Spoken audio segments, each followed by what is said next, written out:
Hello, everyone. Welcome to our very first live interview session in our new season of Grit and Resilience here at the PAME Code Facebook group. I'm Emmy, your host, and today we have a very special guest. He's an award winning inspirational speaker who is on a mission to create a world where nobody feels limited in what they can achieve. His 2018 TEDx talk entitled Your Limitations Are an Illusion has risen to over 50,000 views thus far. And he's here with us today to talk about resilience and grit and action. So without further ado, let's all welcome Winston Ben Clements. Hello, Winston. Hey, Emmy, it's great to be here. Thank you for connecting. Awesome. Well, thank you so much for joining us. I feel really blessed that you've come to grace our group actually, because the truth is I've seen your TEDx video before we even got connected by Robin, and I have to Yeah. say that I find your story truly inspiring. But for those viewers who haven't seen your TEDx video yet, could you tell us about yourself and a little bit about your story? Yeah, sure. So for anybody watching me for the first time, so I was actually born with a condition known as Brittle Bones disease, which is quite a rare condition that affects about maybe 1 in 20,000 people, Emmy. So it's quite rare. And so I had to overcome a bunch of mostly physical challenges when I was growing up. But of course, as I'm sure you guys know, when you have physical challenges, sometimes you also have mental challenges that are related to those physical things. And so now what I'm trying to do is to use my stories and my lessons and things that I've learned, and hopefully to share those with the world and help you overcome some of your limitations as well. Fabulous. And, I find it amazing that you've actually endured so much pain, literally and metaphorically in your life. So, what sort of strategies you've used in your life to overcome this? Yeah, and I think it's one of those things because we all go through difficult moments, Emmy, and for anybody else who's watching. And I think one of the main strategies that worked for me, because I had my days as well when, I was feeling down, I was feeling maybe a bit stressed or depressed. And so I needed something to pick me up. And what I found, one of the main things which I can share is to surround yourself with the right people. Because on those days when you haven't got the strength to carry on by yourself, you can actually, I call it, you can borrow the strength of other people on those days when you're feeling low yourself. So that would be my number one top tip in terms of strategies for picking yourself up. And I believe anybody can do this because you just need to put yourself in the right groups, the right circles of people that empower you and not people that bring you down. And for me, I was lucky to have my family who were really good for me and pushing me. But I understand, that's not the same for everybody. We don't all have perfect family relationships. So, but there are ways of manufacturing this support, and things like networking or finding a coach mentor who is gonna be there to push you on those days when you're not 100%. Yes, absolutely. So you can have strength from within you, but if you feel that you need more, support is really important. And in our PAMI Code Facebook group, actually, this is one of the key messages that we try to tell everyone. You don't have to carry the burden on your own. We can all go together. It's Exactly. about supporting each other. And in your case, you're really blessed to have a family. I've seen photos of you and your sister. It's actually awesome. But for people who don't have that strong family network, how do you reach out to build your own support network, and how do you attract people who can share that positive vibe? Because there are some people who can actually drag you down. You don't want that. So how do you attract people who can support you and who could share that positivity with you? Yeah, that's a great question. And I think for me, Emmy, one of the things that has really worked for me is to, in addition to family, to look for coaches and mentors. In terms of coaches and mentors, I tend to look for people who are either coaching or mentoring in an area which I am interested in growing in. So for me at the moment, this is speaking because I do a lot of speaking. So I do different events for different audiences. And so when it comes to coaching and mentoring at the moment, I'm looking for people who have experience and who are, really good in this area, because I believe they can help me move up to the next level.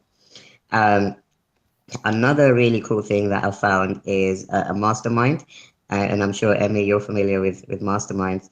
And, a mastermind is basically, you could even do a mastermind with a group of friends. And it's just literally a group of like-minded people. You might all be entrepreneurs, or you might all be looking to get a promotion at work, or, you're all working on a common goal. And you get together, we get together once a month with my group. And the good thing about this is that we hold each other accountable. So if you said you're going to do something this month, then the whole group will want to get the update from you and make sure that you got it done.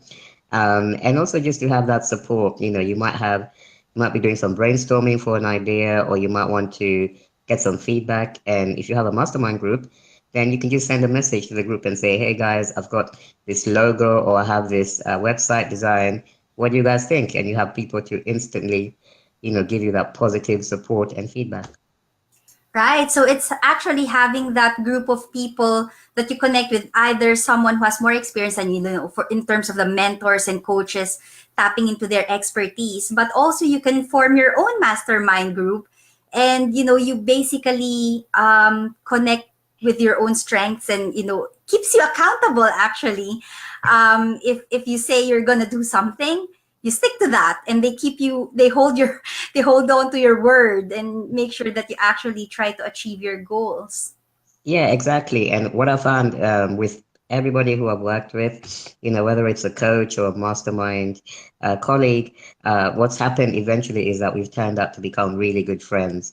And so we don't just talk about business, or, trying to succeed in our careers. We actually just enjoy each other's company, and we support each other, because there'll be times when there's a member of the mastermind group who's maybe going through a difficult moment, and we all get together and we pick that person up. So it's just a great way of developing yourself and also building friendships.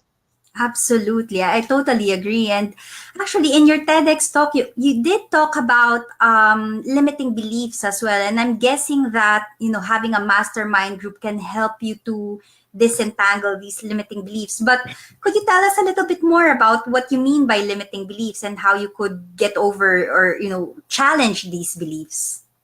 Yeah, yeah. So what I mean by limiting beliefs is, I think in today's world, we're all, I like to say that we're put in boxes sometimes, because a lot of the time people say, you go on your Facebook, on your Instagram, and you see people looking really nice. They have a perfect body.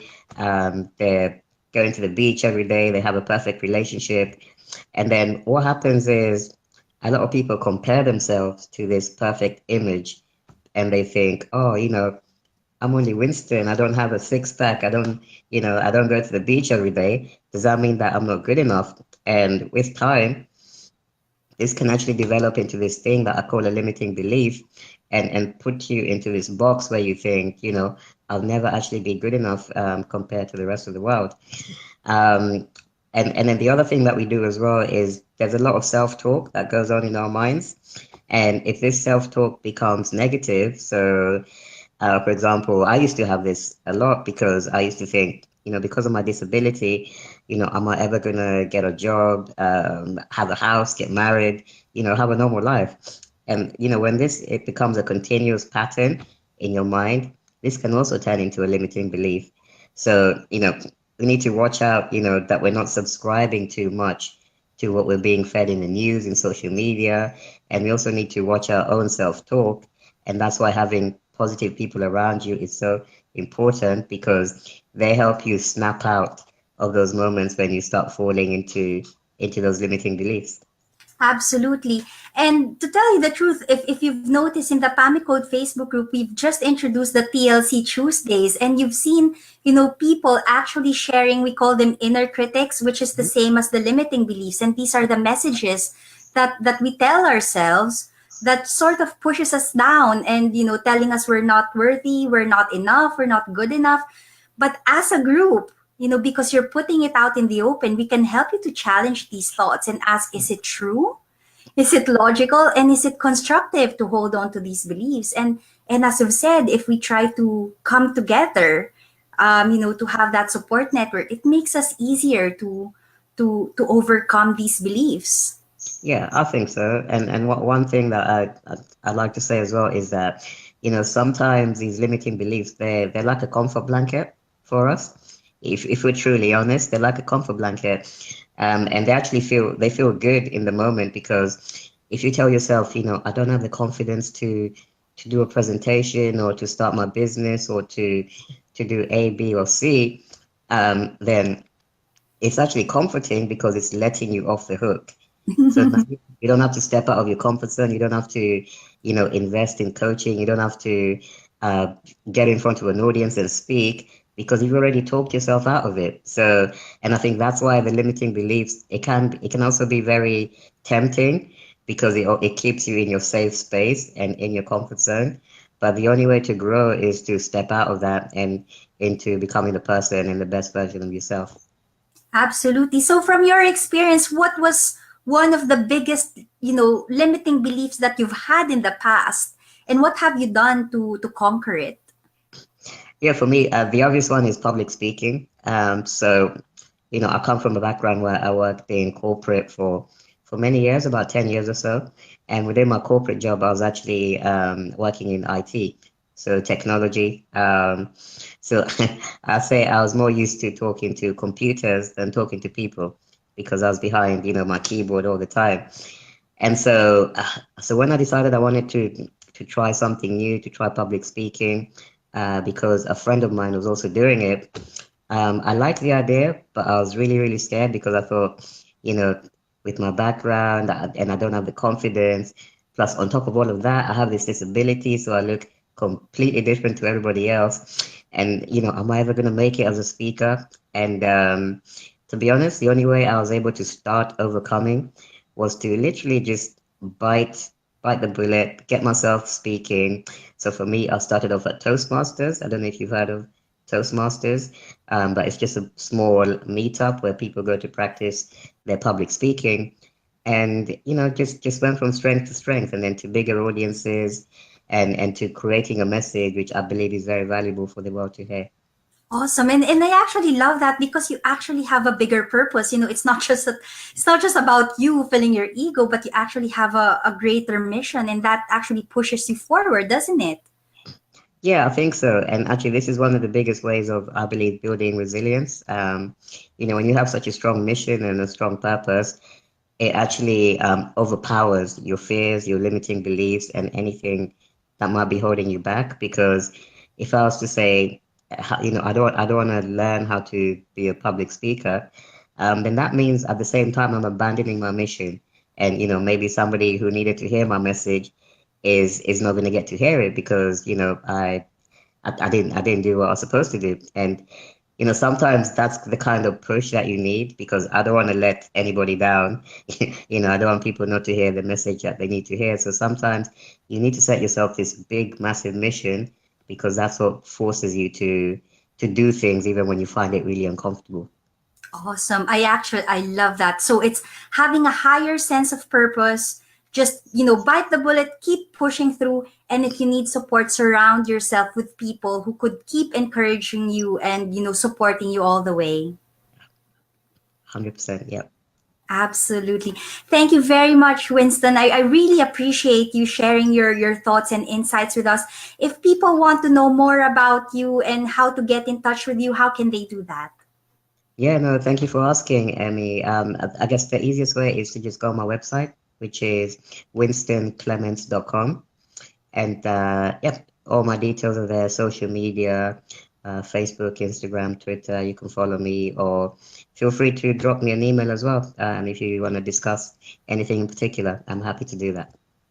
Fantastic. Thanks once again and more power to you and good luck on your mission. Thank you so much, and thanks to everyone watching. I appreciate it. Thank you. Bye for now. Bye bye. Bye.